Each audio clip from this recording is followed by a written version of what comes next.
Welcome to PSR studies. ఈరోజు AP pension latest update ఏంటనేది తెలుసుకుందాం. వీడియో చూసిన వాళ్ళు తప్పకుండా వీడియో లైక్ చేయండి, ఛానల్ని సబ్స్క్రైబ్ చేసుకోండి. ఆంధ్రప్రదేశ్లో పెన్షన్దారులకు శుభవార్త.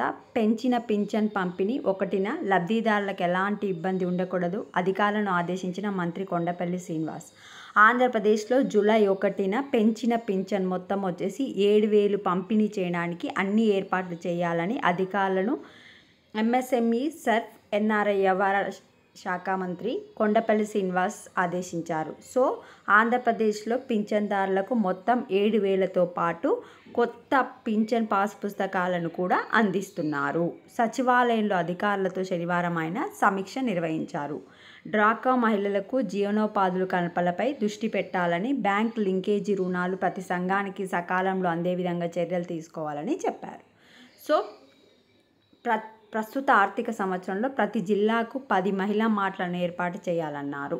సో జూలై 1న ఆంధ్రప్రదేశ్లో పింఛన్దారులందరికీ 7,000 అయితే జమ కావడం జరుగుతుంది. వాటితో పాటు నూతన పాసు పుస్తకాలను కూడా ఇవ్వడం జరుగుతుంది. This is the update to the AP pension. వీడియోని లైక్ చేయండి, ఛానల్ సబ్స్క్రైబ్ చేసుకోండి. Thanks for watching.